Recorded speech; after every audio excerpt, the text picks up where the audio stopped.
বাংলাদেশের কিন্তু এটা একটা বলতে পারেন যে একটা নস্টালজিয়া ক্রিয়েট করা একটা নাম। এই সিটিসেল প্রথম বাংলাদেশের অপারেটর ছিল। এমন কোনো মানুষ নাই যে এই নামটা শোনেনি বা চেনে না, কিন্তু হঠাৎ 2016 সালে এই সিটিসেল কিন্তু বন্ধ হয়ে যায়। তারপর এখন বলা হচ্ছে বা সোশ্যাল মিডিয়াতে ঘোরাঘুরি করছে একটা নিউজ, 10 বছর পর সিটিসেল নাকি আবার কাম ব্যাক করতে যাচ্ছে। তো নিউজটা আসলেই সত্যি কিনা, আর এটার কি প্রসেস বা কবে আসতে পারে, সব কিছু নিয়ে কথা বলবো আজকের ভিডিওতে। তো ভিডিওটি শুরু করা যাক।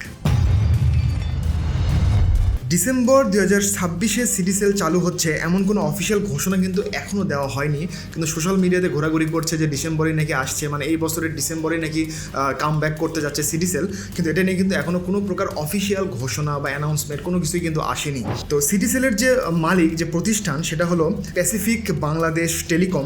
ইতিমধ্যে বিটিআরসি এর কাছে তাদের লাইসেন্স ও স্পেকট্রাম ফিরিয়ে দেওয়ার আবেদন করেছে। কিন্তু তাদের দাবি, সুযোগ পেলে তারা আধুনিক জিএসএম, 4G এবং ভবিষ্যতে 5G সমর্থিত প্রযুক্তি নিয়ে আবারও বাংলাদেশের বাজারে কিন্তু তারা আসতে চায়।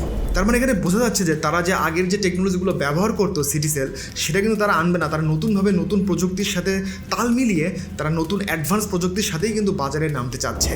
তাহলে এখন সিটিসেল যে আসবে বা কবে আসবে, এটা এখন পুরোটাই ডিপেন্ড করছে বিটিআরসির উপর। সিটিসেলের ভবিষ্যৎ নির্ভর করছে বিটিআরসি এর সিদ্ধান্ত, লাইসেন্স অনুমোদন এবং প্রয়োজনীয় বিনিয়োগের উপর। এটা কিন্তু আমরা জানি নিশ্চিত যে যদি সিটিসেল আবার কাম ব্যাক করে, মানুষের ভিতরে যে আবেগ, যে নস্টালজিয়া রয়েছে, সেটার জন্য হলেও কিন্তু বাজারে একটা ভালো একটা দর্শক ধরতে পারবে এবং তার সাথে সাথে একটা নতুন কম্পিটিটরও চলে আসবে বাজারে। তো দেখা যাক এটা কবে ঘোষণা আসে বা কবে এটার এক্স্যাক্ট ডেট আমাদের সামনে চলে আসে। যখন আসবে আমি আপনাদেরকে একটা ভিডিও বানিয়ে জানিয়ে দিব। তো এই ছিল আজকের ভিডিও, দেখা হবে পরবর্তী ভিডিওতে। আল্লাহ হাফেজ।